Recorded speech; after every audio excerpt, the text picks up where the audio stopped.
자, 우리 성경 봉독하겠습니다. 로마서 13장 11절에서 14절 말씀입니다. 또한 너희가 이 시기를 알거니와 자다가 깰 때가 벌써 되었으니 이는 이제 우리의 구원이 처음 믿을 때보다 가까웠음이라. 밤이 깊고 낮이 가까웠으니 그러므로 우리가 어둠의 일을 벗고 빛의 갑옷을 입자. 낮에와 같이 단정히 행하고 방탕하거나 술 취하지 말며 음란하거나 호색하지 말며 다투거나 시기하지 말고 오직 주 예수 그리스도로 옷 입고 정욕을 위하여 육신의 일을 도모하지 말라. 아멘. 아멘. 네, 오늘 설교 제목은 자는 자여 일어나라 라는 제목으로 좀 말씀을 한 30분 정도 듣도록 하겠습니다. 따라합니다. 자는 자여 일어나라. 네. 일단 좀 환영하고 여러분들을 축복합니다. 또 오늘 특별히 교회 처음 오신 분들, 또 날씨도 더운데 이곳까지 오시느라고 고생 많으셨고, 또 오셔서 말씀 듣고 은혜 받으시고 또 좋은 교제 나누시고 하나님의 사랑 많이 받고 돌아가시기 바랍니다. 네, 아멘. 우리 어렸을 때 부모님으로부터 여러분들 이런 말 들어봤을 거예요. 야, 너 지금 뭐 하고 있어? 이런 말 들어보셨죠? 또 여러분들도 지금 자녀들한테 너 지금 뭐 하고 있는 거야? 이런 말 들어봤을 거예요. 그럼 우리는 어떻게 대답을 하죠? 엄마가 지금 뭘 하고 있는지 몰라서 물어보는 것이 아니라 지금 왜 이런 말을 하는 거예요? 지금 마땅히 뭔가 해야 할 게 있는데 그것을 하지 않을 때 너 지금 뭐 하고 있어? 라고 묻는 거예요. 그럼 엄마가 뭐 하는지 모르는 건 아닌데 우리는 약간 반항적으로 또 이렇게 대답을 하는 적이 있죠. 뭐 하긴 뭐해? 보면 몰라? 나 지금 자고 있잖아. 이래요. 근데 엄마가 그걸 몰라서 묻는 게 아니에요. 너 내일 지금 시험 보는데 시험 보는 애가 지금 시험 준비 안 하고 잠이나 자고 있고 TV 보고 있으면 어떡해? 너 큰일 나잖아. 너 지금 뭐 하고 있어? 라고 묻는 것입니다. 제가 이 설교를 적어 내려가다가 아주 옛날에 있었던 사건이 하나가 생각이 났습니다. 제가 운동을 좀 잘 했습니다. 운동을 잘해서 예전에 체대 사회체육학과를 시험을 본 적이 있는데 필기를 보고 이제 실기시험을 보는 날이 다음 날인데 실기시험 보기 전날 술을 먹고 친구 집에서 잔 것입니다. 난리가 났죠. 이제 어머니가 전화하고 보통 시험 전날은 어떻게 해야 돼요? 준비해야 되겠죠. 컨디션 조절하고 시험 준비를 잘 해야 되는데 내일 시험 볼 놈이 술을 마시고 친구 집에서 자고 있었으니 어머니가 얼마나 답답해 하셨을까요? 저만 그랬을까요, 여러분? 여러분들도 일상에서 이런 일들이 많이 일어나고 있어요. 여러분들 지금 집에 딱 가면 저녁에 부인들이 여러 가지 할 일들이 많아요. 집에서 아이도 봐야 되고 식사 준비도 해야 되고 또 세탁기도 돌아가고 있고 빨래도 널어야 되는데 옆에서 남편이 와서 남편이 한다는 짓이 TV만 보고 앉아 있고 때로는 일만 하고 있고 잠을 자고 있을 때 부인들이 뭐라고 해요? 여보, 지금 뭐 하고 있는 거야? 라고 묻는 것이죠. 그러니까 지금 이 사람은 지금이 어떠한 때인지 어떠한 시기인지를 잘 알지 못해서 눈치 없이 다른 일을 행하고 있을 때 당신 지금 뭐 하고 있는 거야? 라고 우리가 묻는 것입니다. 오늘 본문이 그런 내용이에요. 하나님께서 우리가 지금 잠자고 있는 우리를 향하여 너희들 지금 뭐 하고 있는 거야? 라고 지금 하나님이 우리에게 물으면서 깨우시는 내용이 오늘의 본문의 내용입니다. 제가 이 스티브 잡스의 마지막 유언이 무엇인가를 찾다가 이런 글귀를 봤는데 이게 어떤 분들은 그냥 잘못된 글이라고 이야기도 하고 정말 그의 유언이라고도 이야기하는데 그냥 한번 읽어드릴게요. 마지막 스티브 잡스가 췌장암으로 죽기 전에 했던 말이 있습니다. 한번 읽어드리겠습니다.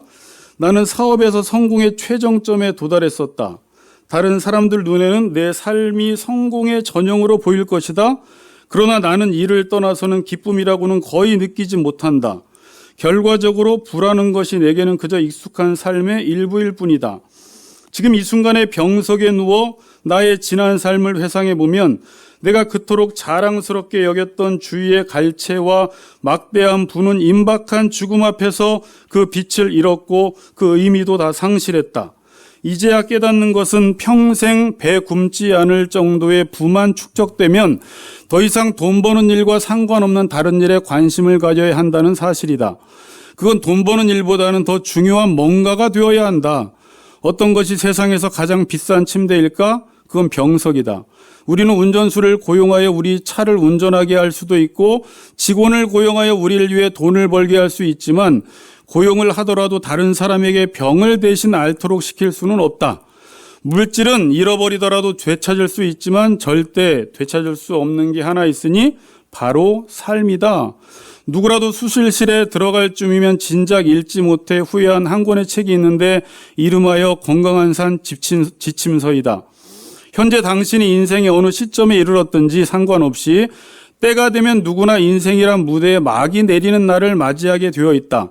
가족을 위한 사랑과 부부간의 사랑 그리고 이웃을 위한 사랑을 귀히 여기라. 자신을 잘 돌보기를 바란다. 이웃을 사랑하라. 이런 말을 남겼다고 해요.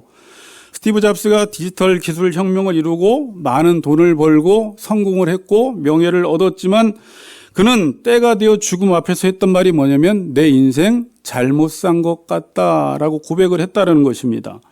여기서 물질은 잃어버리더라도 되찾을 수 있지만 절대 되찾을 수 없는 게 하나 있으니 바로 삶이다라고 이야기를 해요. 자, 여러분들은 지금 삶을 잘 살고 계십니까?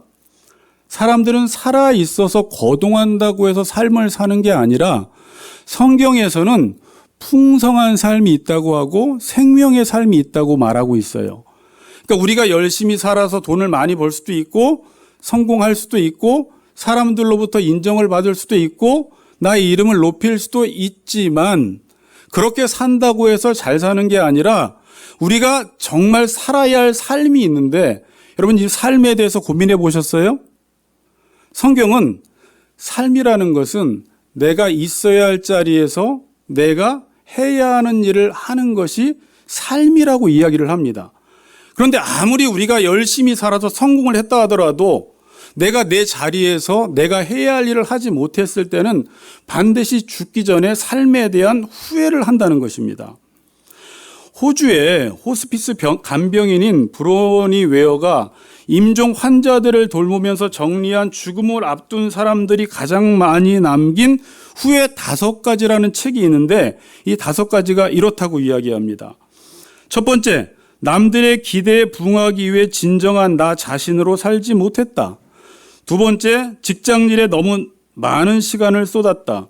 세 번째, 진심을 표현할 용기를 내지 못했다. 네 번째, 친구들과 더 자주 연락하지 못했다. 다섯 번째, 자신을 더 행복하게 만들어주지 못했다. 그러니까 사람들이 죽기 직전에 가장 많이 하는 후회가 뭐냐면 내가 돈을 더 많이 벌지 못했다, 성공하지 못했다 이런 것을 후회하는 것이 아니라 내가 너무 일만 하고 살았다. 가족과 함께 시간을 보내지 못했다. 내가 진짜 원하는 삶을 살지 못했다. 내가 너무 사람들의 기대에 부응하는 삶을 살아서 나로 살지 못했다라는 후회를 한다는 것입니다. 그러니까 모든 사람들이 거의 비슷해요.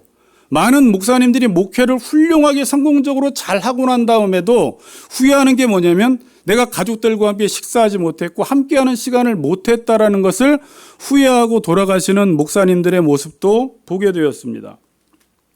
어떤 가장이 평생을 가족을 위해 일만 했습니다. 자녀 교육 다 시켰어요. 집도 마련했어요. 노후 준비도 다 했습니다. 정말 성실하게 살았습니다. 근데 은퇴 후에 자녀들이 다 떠나고 나서 이런 말을 했다고 합니다. 나는 가족을 위해 살았다고 생각했는데 정작 가족과 함께 살지는 못했구나라는 말을 했대요. 가족을 위해 살았는데 보통 남편들이 그러죠. 가족과 함께 했던 시간이 없어요. 제 이야기를 아까 잠깐 했지만 시험 전날 어떻게 실기시험 보기 전날 술을 먹고 친구 집에서 자고 있었을까? 여러분들은 그때 이건 망나니들만 그렇게 산다고 생각하지만 지금 여러분들도 그러한 삶을 살아가고 있어요. 사람이 언제 그렇게 되죠? 자기 욕망에 몰입되어 있을 때 그러한 삶을 살아갑니다. 내가 하고 싶은 것만을 위해 살아가고 싶을 때, 자기의 욕망에 취해 있을 때 욕망에 눈이 멀어서 주변이 안 보이고 다음날 시험을 봐야 되는데 시험 본다는 생각조차 못하고 내가 누구인지, 내가 지금 이렇게 하다가는 인생에 어떤 결과가 올지, 얼마나 비참하게 될지, 내가 이렇게 시험을 보기 전날 술 먹고 자고 있으면 부모님이 얼마나 걱정하실지에 대한 생각을 못해요. 욕망에 눈이 멀어 있기 때문에 자기가 하고 싶은 일만 한다는 거예요. 가끔 남편들도 열심히 직장에서 돈 벌고 집에 들어왔는데 눈치가 없는 거죠. 지금 아내는 너무 바빠. 어떤 시기라는 것을 너무 딱 알았으면 거기 눈치에 맞게 자기가 일을 도와줘야 되는데 어떤 남편은 철없이 계속 게임만 하고 있는 것을 보니까 이 게임이라는 것에 중독이 되어서 자기의 욕망에 눈이 멀어서 지금 집안이 어떻게 돌아가고 있는지를 모르는 채 눈치 없이 살아가는 사람들이 있다는 것입니다. 자, 그에 반해서 우리 예수님을 볼 때요, 여러분 성경을 읽어보셨지만 예수님의 삶은 고난의 삶이었어요. 사람들로부터 인정을 받거나 자신의 명예를 높인다거나 세상적으로 볼 때 큰 성공한 삶을 살았다거나 수많은 재산을 모으는 삶을 살진 않았어요. 그는 고난의 삶을 살다가 십자가에서 죽으셨는데 그는 인생을 죽기 전에 이러한 사람들처럼 후회하는 삶을 산 것이 아니라 예수님 마지막에 십자가에 돌아가시기 전에 남긴 말씀이 뭐예요? 다 이루었다라는 말이에요. 텔레이오스라는 말이에요. 내가 내 인생의 목적을 완성했다라는 말씀입니다. 내가 내 인생을 다 성취했다라고 이야기해요. 그래서 요한복음 17장 4절에서는 예수님께서 하셨던 말씀이 아버지께서 내게 하라고 주신 일을 내가 이루어 아버지를 영화롭게 했다라고 해요. 인생이라는 것은 보니까 내가 해야 할 일을 하다 돌아가면 후회하는 것이 아니라 나는 다 이루었다, 잘 살았다라고 만족해하며 인생을 떠날 수 있다라는 거예요. 사도 바울도 인생을 마무리하면서 나는 잘못 살았어요, 나는 인생을 후회합니다라고 말하지 않고 디모데후서 4장 7절 8절에 보면 이런 말씀을 합니다. 나는 선한 싸움을 싸우고 나의 달려갈 길을 마치고 믿음을 지켰으니 이제 후로는 나를 위하여 의의 면류관이 예비되었으므로 주 곧 의로우신 재판장이 그날에 내게 주실 것이며 내게만 아니라 주의 나타나심을 사모하는 모든 자에게 도니라. 여러분, 저나 여러분이나 인생을 마칠 때 나는 인생을 참 잘 살았다, 선한 싸움을 싸웠다, 나의 달려갈 길을 마쳤다, 난 이제 죽어도 후회가 없다라는 고백을 한다면 인생을 30년 살든지 50년 살든지 80년 살든지 너무 잘 산 거예요. 근데 사도 바울이 그렇게 고백을 해요. 나는 선한 싸움을 싸우고 내가 달려가고 싶은 삶을 산 게 아니라 달려가야 할 길을 달려갔고 믿음을 지켰으니 이제 후로는 나를 위하여 의의 면류관이 예비되었는데 나뿐만이 아니라 의로우신 재판장이 그날에 내게 주실 것만이 아니라 주의 나타나심을 사모하는 모든 자에게 이 면류관을 줄 것이다라고 디모데후서에서 말씀하고 있다는 것입니다. 자, 오늘 본문 11절만 여러분들에게 설교하고 마치려고 하는데 우리 11절을 한번 보세요. 또한 너희가 이 시기를 알거니와 자다가 깰 때가 벌써 되었으니 이는 이제 우리의 구원이 처음 믿을 때보다 가까웠음이라 그래요. 자, 오늘 뭐라고 말씀합니까? 또한 너희가 이 시기를 알거니와 자다가 깰 때가 벌써 되었으니 이는 이제 우리의 구원이 처음 믿을 때보다 가까웠다라고 이야기합니다. 오늘 본문에서 이 시기라는 말을 쓰는데 영어로는 타임인데 이거 가지고는 지금 설명이 안 됩니다. 너희가 이 시기를 안다라고 했을 때는 헬라어에서는 이 시간을 두 가지로 나누어서 사용을 합니다. 하나는 크로노스하고 하나는 카이로스예요. 크로노스는 여러분들이 알고 있는 일반적인 시간이에요. 흘러가는 시간이요, 연대기적인 시간이에요. 지금도 이 시간이 흘러가고 있잖아요. 그렇죠. 근데 카이로스라는 이 시간은 성경적으로 볼 때는 우리가 인생을 살아가면서 하나님의 뜻이 이루어지는 시간을 카이로스의 시간이라고 이야기하는데, 꼭 신앙적으로 표현하지 않고 그 당시에 일반 헬라인들도 이 카이로스라는 단어를 썼는데, 이 카이로스라는 단어는 단순히 언제 했냐라는 것이 아니라 이게 지금 해야 할 때이냐라고 할 때 이 단어를 썼어요. 이게 지금 해야 할 때인가? 예를 들어서 지금 시험을 보고 있으면 뭘 해야 돼요? 시험 공부를 하고 있으면 지금 시험 준비를 하는 때를 가리켜서 카이로스라고 이야기를 하는 것입니다. 그런데 내가 지금 시험을 앞두고 있는데 시험 공부를 하지 않으면, 만일 그때 돈을 번다든지 다른 일을 하면 그 자체로는 문제가 되질 않는데, 시기 자체가 지금 시험을 보기 때문에 시험 공부를 할 때만 그 시간만 건져 올리고 그 시간만 구속하고 그 시간만 유용하게 사용했다라고 성경은 이야기를 하고 있는 거예요. 그러니까 농사를 지을 때 지금 씨를 뿌려야 할 때냐, 수확해야 할 때냐, 이 때가 카이로스예요. 전쟁을 할 때 우리가 공격을 해야 할 때냐, 아니면 후퇴를 해야 할 때냐, 이게 카이로스예요. 그래서 예수님께서 이 카이로스라는 단어를 성경에서 지금은 내 때가 아니다라는 말씀을 가끔 하세요. 그 때가 언제죠? 주님은 십자가를 져야 할 때. 그러니까 하나님이 지금 어떤 일을 행하시고 하나님의 계획이 있는데 그 시기를 예수님은 정확히 아시고 그 시기에 맞춰 십자가를 졌습니다. 이때를 가리켜 카이로스라고 이야기를 해요. 그래서 에베소서 5장 16절에 보면 이런 말씀이 있어요. 세월을 아끼라, 때가 악하니라, 이런 말씀이 있어요. 여러분, 세월을 어떻게 아낄 수가 있을까요? 가는 세월, 그 누구도 이 시간을 막을 수가 없는데, 시간을 아껴 쓴다라는 것이 무엇일까요? 이게 기회를 살아라는 말이에요. 시간을 구속하라, 시간을 건져 올려라. 그러면 우리가 이 기회를 사기 위해서는 뭘 알아야 되겠어요?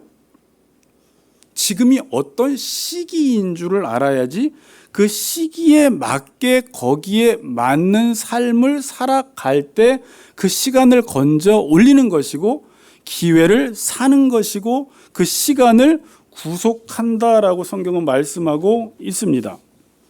그러니까 예수님과 사도 바울은 지금 자신이 어떤 시기인 줄 알고 그 시기에 맞게 살았기 때문에 인생에 후회가 없이 나는 모든 것을 다 이루었다, 잘 살았다라고 지금 말씀하고 있는 거예요. 자, 그럼 지금은 성경에서 어떤 시기라고 이야기를 할까요, 여러분? 역사 전체를 볼 때 이 성경은 지금 역사가 어떤 시기라고 이야기하냐면 오늘 본문에 13절에 그대로 11절에 그대로 나와 있어요. 너희가 이 시기를 알고니와 자다가 깰 때가 벌써 되었으니 이는 이제 우리의 구원이 처음 믿을 때보다 가까워졌다라고 이야기해요. 어떤 시기인 줄 알고 그 시기에 맞는 일을 하는 것을 가리켜 깨었다라고 이야기하고, 그 시기에 맞지 않는 삶을 사는 걸 가리켜서 잠잔다라고 이야기를 해요. 여러분, 우리가 18세기에도 영국에서 미국에서 대각성 운동이 일어났을 때 사람들이 그냥 세상에 취해서 살다가 그 당시에 부흥사들이 사교회를 하고 말씀을 전할 때 이 말씀을 듣다가 사람들이 영적 각성을 하잖아요. 깨어나는 거예요.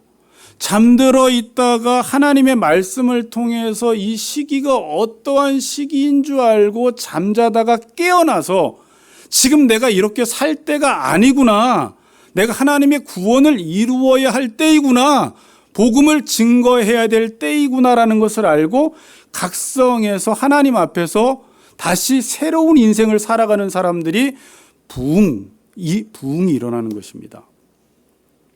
그러니까 깨어난다라는 게 뭐예요? 시기에 맞게 사는 거. 잠자는 건 그 시기에 맞게 살지 않는 것을 가리켜 잠잔다라고 표현합니다. 그런 차원에서 이는 이제 우리의 구원이 처음 믿을 때보다 가까이 왔다라고 이야기합니다. 이 역사라는 것은 인간은 그냥 인간 편에서 이 역사를 만들어 나간다고 생각을 하지만 성경은 하나님이 역사를 시작하셨고 역사가 마무리되어지는데 언제 마무리되어지냐면 하나님께서 구원을 이루시고 구원이 완성되면 이 구속사가 완성이 되면 역사는 종말이 온다라고 이야기를 합니다. 그래서 창조, 타락, 구속, 종말인데 언제 종말이 와요? 이 구속사가 완성이 되면 역사는 마무리되어진다라고 성경은 말씀하고 있어요. 그러면 우리 그리스도인들은 이러한 역사관을 가지고 어떻게 살아야 하냐면 넓게 봤을 때는 이 시기가 지금 하나님이 구원을 시작하셔서 구원을 마무리 지으시니까 우린 이 시기 때 어떻게 살아야 돼요?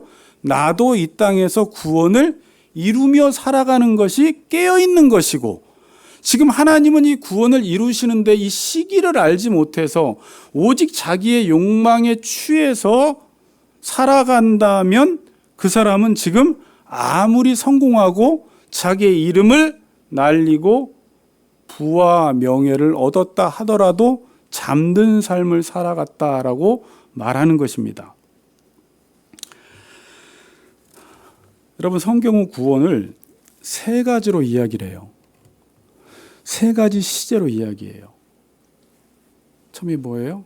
우리는 구원을 받았고 그 다음에 구원을 이루어가야 하고 그 다음에 이 구원이 완성되는 것입니다. 그러니까 이걸 칭의, 성화, 영화라고 이야기해요. 오늘 처음 오시는 분들은 이 구원 그러면 들어는 보셨을 거예요. 어디로부터 건진받고 특별히 교회에서는 예수 믿고 천국 가는 정도라고 단편적으로 알고 계실 텐데 이 구원이라는 것을 조금 풀어드리면 구원은 그냥 하나님의 자녀가 되어서 하나님의 자녀로서의 신분에 합당한 삶을 살아가는 그 모든 과정을 구원이라고 이야기해요. 그러니까 지금 우리는 하나님의 자녀가 되었죠.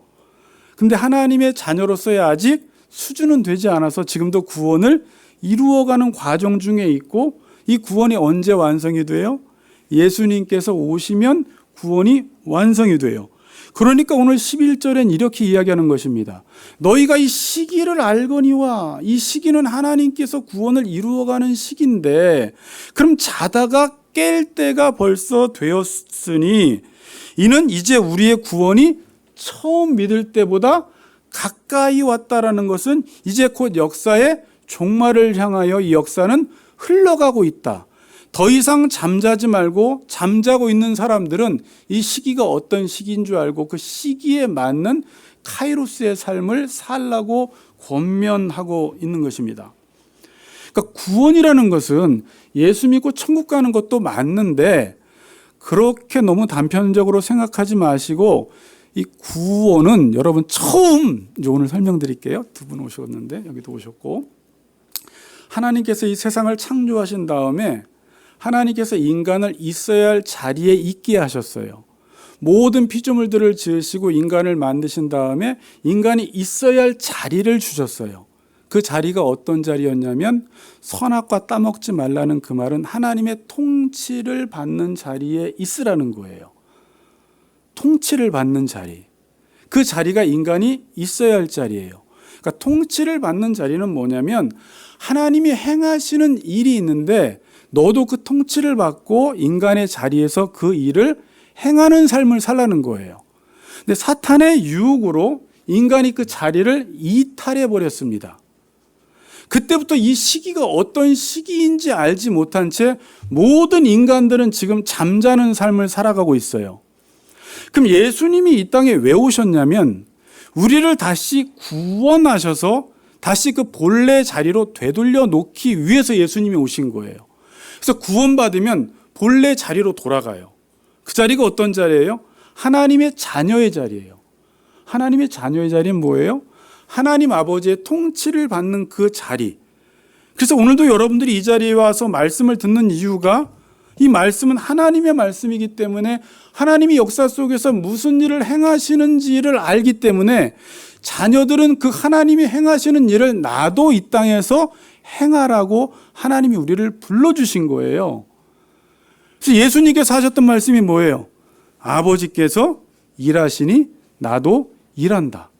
그래서 여러분 지금까지 방황하는 삶을 살다가 방황이라는 것은 꼭 술 먹고 길거리에 누워있고 토하고 뭐 이것만 방황이 아니라 내가 하나님이 행하시는 일에 대해서 관심을 갖지 못하고 오직 내 욕망에 취해서 바벨탑을 쌓는 사람들, 자기의 영광을 위해서, 자기의 성공을 위해서, 자기의 이름을 드러내기 위해서 살아가고 있는 삶을 사는 그 자체가 그게 나쁜 건 아닌데 지금 방향을 잃어버린 거예요. 그럼 그 사람은 지금 잠자고 있는 것입니다. 그래서 예수님께서 우리를 구원하셔서 우리가 있어야 할 자리에 있게 하셔서 우리가 마땅히 해야 할 일을 하도록 우리를 만드신 거예요. 그게 여러분들이 지금까지 들었던 12장부터 지금 13장 10절까지의 말씀이에요. 그럼 우리는 구원이라는 건 여러분 뭐예요? 지금 내 자리에서 국가에 대해서는 마땅히 어떻게 모든 자에게 줄 것을 주되 조세와 관세를 바치라는 이야기였고 위에 있는 권세자들에게 복종하라는 것이었고 또 지난 시간에 사랑의 빛 외에는 아무 빛도 지지 말라고 이야기하면서 우리가 모든 관계 속에서 상대방의 유익을 위하여 사랑하는 삶을 살아가고 남편은 남편의 자리에서, 아내는 아내의 자리에서, 자녀는 자녀의 자리에서, 직장 상사는 상사의 자리에서, 직원은 직원의 자리에서 내가 마땅히 해야 할 책임과 의무를 다하는 삶을 사는 게 구원을 이루어가는 삶이고 그게 곧 깨어있는 삶이에요. 근데 여러분 지금 여러분들이 관계 속에서 어려움을 당하는 이유는 뭐예요?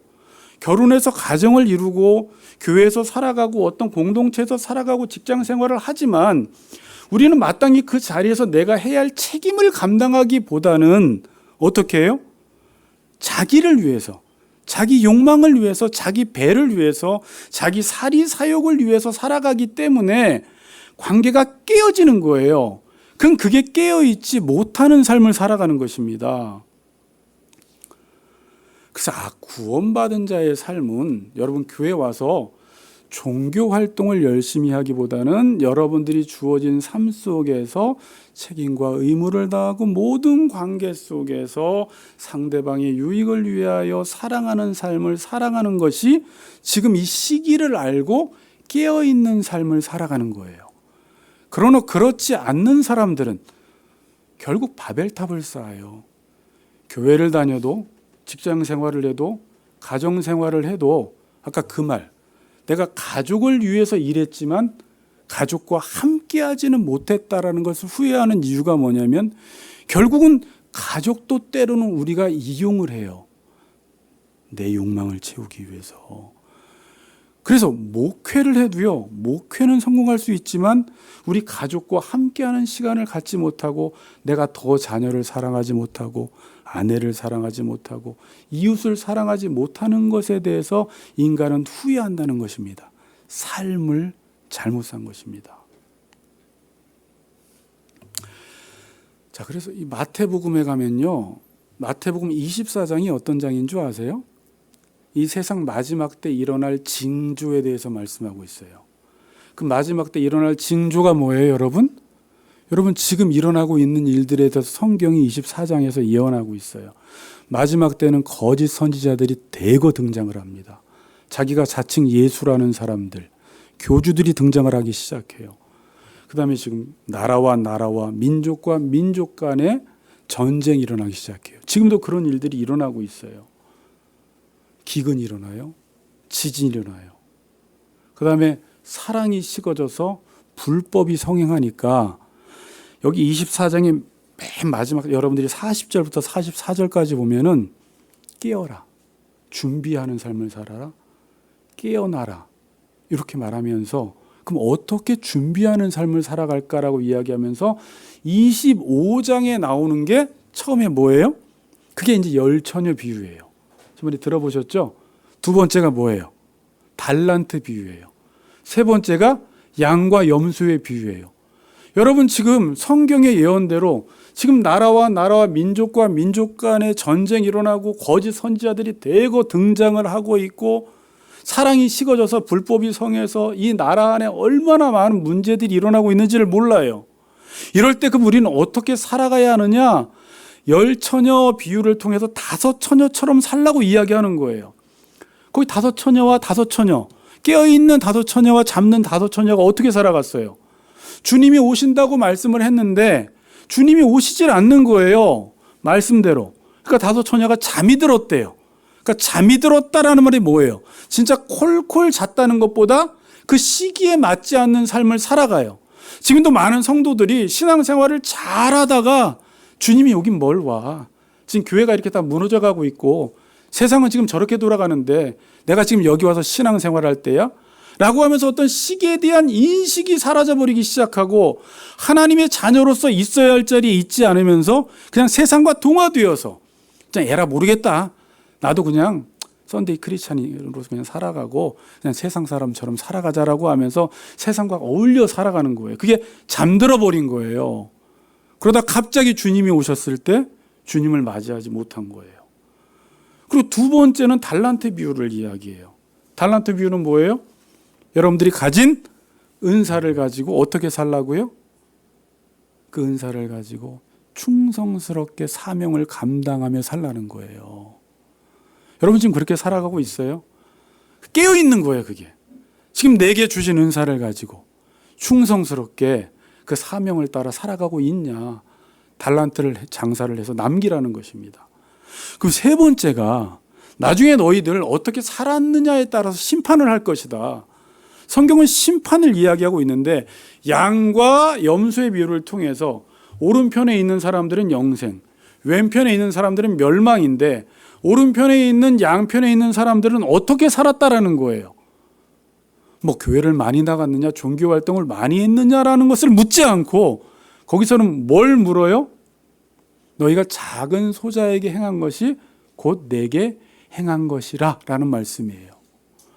여러분 지금 여러분들이 그리스도인으로서 어디에 가든지 여기에 있든지 직장에 있든지 가정에 있든지 매일매일 사람을 만나요.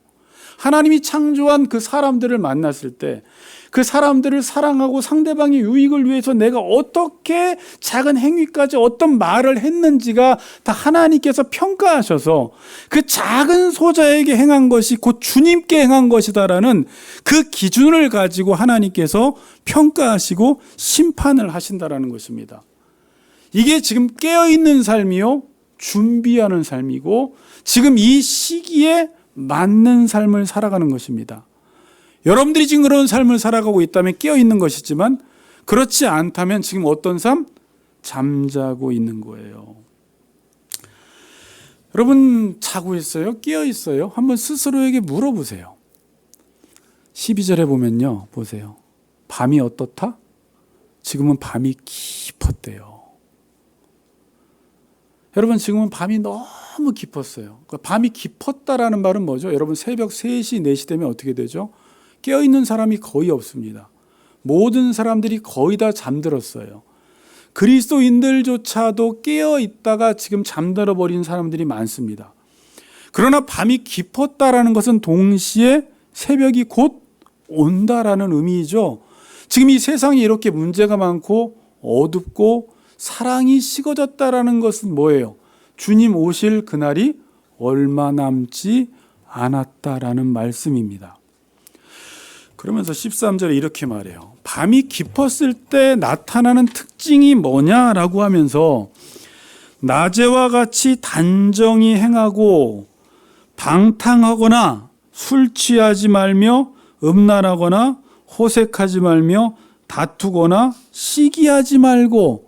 깊은 밤에 나타나는 특징이 뭐라고 말씀하고 있습니까? 방탕하거나 술 취하지 말며 음란하거나 호색하지 말며 다투거나 시기하지 말아라.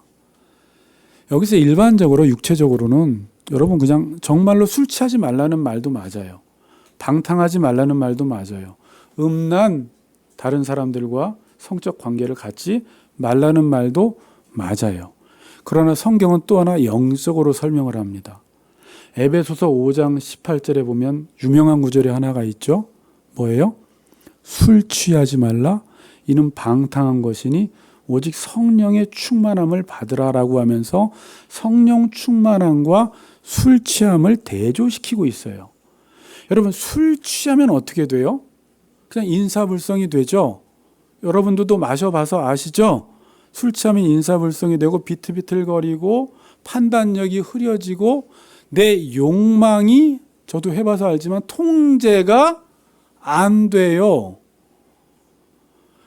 지금 이 시기가 어떤지 알고 자다가 깨어서 정신을 차리고 하나님께서 역사 속에 행하시는 그 일들을 내가 하면서 살아야 하는데 술에 취한다라는 것은 분별력이 흐려지고 욕망의 노예가 되어서 살아가기 때문에 이 하나님의 뜻을 따라 살아갈 수가 없다라는 거예요. 근데 에베소서 5장 18절에서 말하는 술 취함과 방탕함이라는 것은 뭐냐면 진짜 술 마셔서 취한 것도 있지만 성령 충만의 반대 개념으로 세상에 그냥 취해서 살아가는 거예요. 그걸 마태복음 25장에서는 노아 시대를 비교하면서 노아 시대에 지금 하나님께서 세상 사람들이 살아갈 때 지금 얼마 안 있으면 비가 온다. 방주를 지어라 라고 이야기했을 때 그 당시에 사람들은 이 말을 농담으로 여겼어요. 믿지 않았어요. 오직 노아만 여호와의 말씀을 준행하며 살았어요. 해가 쨍쨍 뜨는데도 방주를 지었다라는 거예요. 사람들은 미쳤다고 이야기했겠죠. 지금 이런데 언제 비가 와서 노아 홍수로 우리가 망할 거냐라고 하면서 의심하면서 말씀을 듣지 않았습니다. 그러면서 마태복음에서 마태라는 이 저자가 그때 노아 시대의 특징을 딱 4단어로 설명을 합니다. 어떻게 해요? 먹고 마시고 시집가고 장가갔다. 이 자체가 나쁜 게 아니라 온통 세상에 취해 있다라는 말이에요. 그것만 추구하며 인간의 오감을 만족시키며 쾌락을 추구하며 살아갔다라는 말이에요. 여기서 술 취함이 그거예요. 그럼 이 방탕함은 뭐냐면 제가 단어를 찾아보니까 이 방탕함이라는 뜻이 구원이라는 딱 반대말이에요. 구원이 소조라는 헬라어 단어인데 이건 반대말이에요. 구원하다, 보존하다라는 게 구원인데 이 방탕은 구원받지 못하고 나를 보존하지 못한 거예요. 망가진 상태예요.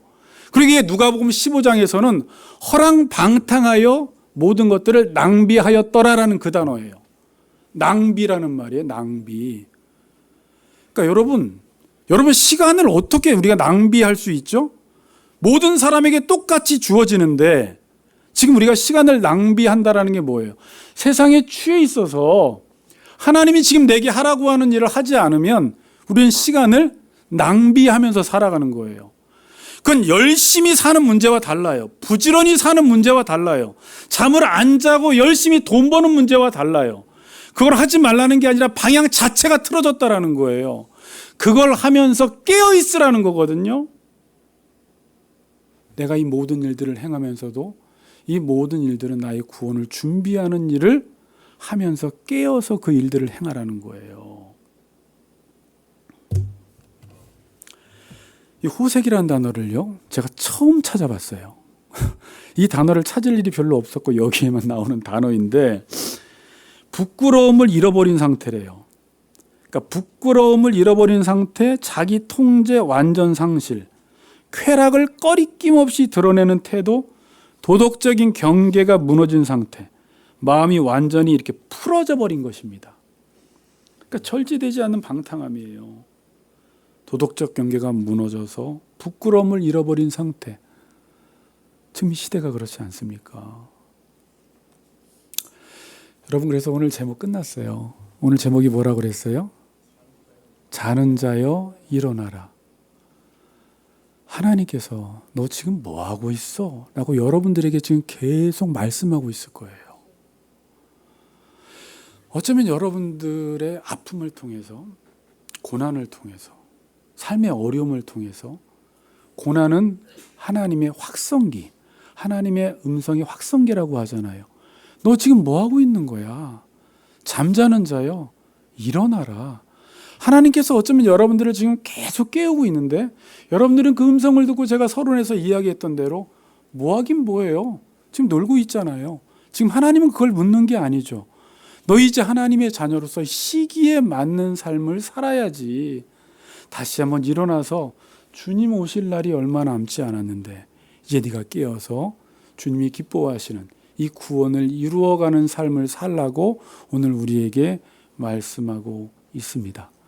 오늘 혹시나 자는 분이 있다면 깨어나시고 여러분 인생이 영원하지 않다는 사실을 기억하시면서 하나님이 나를 이 땅에 보내주신 목적을 기억하면서 깨어서 구원을 이루어 가시는 삶을 사시는 우리 모든 성도님들이 되시기를 주님의 이름으로 축복합니다. 아멘.